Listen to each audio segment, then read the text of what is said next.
إنا لله وإنا إليه راجعون. اللهم أجرنا في مصيبتنا وأخلفنا خيرا منها.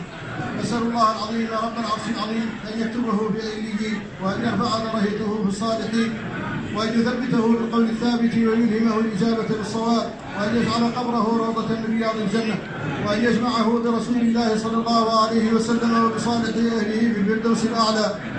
أسأل الله العظيم رب العرش العظيم أن يبيض وجهه يوم تبيض وجوه وتسود وجوه، وأن يجعل وجهه من الوجوه الناظرة إلى وجه الله الكريم، وأن يعطيه كتابه بيمينه تلقاء وجهه، وأن يمره على الصراط كالبرق الخاطف، وأن يظله في ظله يوم لا ظل إلا ظله، وأن يسقيه من حوض رسول الله صلى الله عليه وسلم شربة هنيئة لا يظمأ بعدها أبدا، وأن يجعله من الشافعين المشفعين يوم القيامة. أسأل الله أن يبارك في ذريته وعقبه وآل بيته وفي إخوانه أجمعين. اللهم فرج عن مشايخنا وإخواننا المسؤولين المظلومين في مصر وفي السعودية وفي الإمارات. اللهم فرج عنهم أجمعين بأحسن الفرج العاجل من عندك يا أرحم الراحمين. فك أسرهم وفرج همهم واجمع شملهم. اللهم اشف مرضاهم. اللهم ارحم شهداءنا أجمعين يا أرحم الراحمين. اللهم تقبل شهيدنا الدكتور الرئيس محمد مرسي يا أرحم الراحمين. اللهم تقبله واجعله من الشافعين المشفعين يوم القيامة.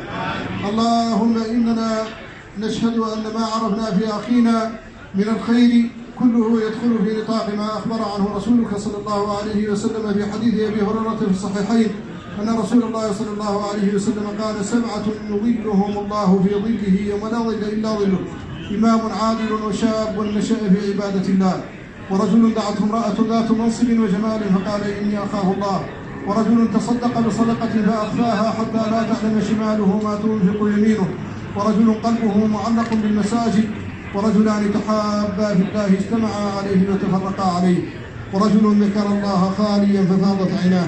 اللهم عوضه خيرا من هذه الحياة الدنيا، وضاعف حسناته في ميزانه يا أرحم الراحمين. اللهم بارك على هذه الجماعة كلها، وانصر بها دينك، وأيد بها رسولك صلى الله عليه وسلم وشريعتك، ورد إليها شرعيتها. اللهم اجمع على الحق قلوبهم. اللهم انصرهم نصرا مبينا. اللهم إنا نسألك أن تجمعه بالشهداء السابقين الخيرة الأبرار. اللهم اجمعه بهم يا أرحم الراحمين، واجمعه برسولك صلى الله عليه وسلم وبالمهاجرين والأنصار. اللهم طهر المسجد الأقصى من رجز اليهود، وأخرجهم منه صاغرين مهزومين. اللهم انصر عبادك المؤمنين الموحدين في مصر وفي الشام وفي العراق وفي اليمن وفي ليبيا وفي بنغلاديش وفي بورما وفي طاجيكستان وفي كشمير وفي الصين. اللهم فرج همومهم أجمعين، وفك أسر المسؤولين منهم أجمعين يا أرحم الراحمين، وانصرهم نصرا مبينا.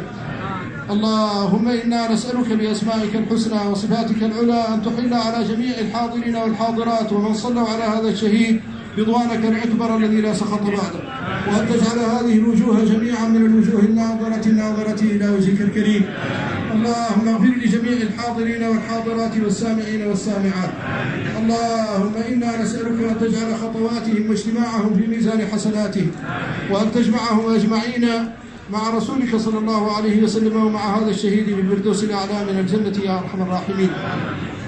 اللهم إنا نسألك أن تربط على قلوب أهله، وأن تلهمهم الصبر والسلوان. اللهم إنا نسألك أن تربط على قلوبهم يا أرحم الراحمين. إنا لله وإنا إليه راجعون. هكذا أمرنا الله أن نقول، ووعد على ذلك بالبشارة العظيمة فقال: وبشر الصابرين الذين إذا أصابتهم مصيبة قالوا إنا لله وإنا إليه راجعون أولئك عليهم صلوات من ربهم ورحمة وأولئك هم المهتدون.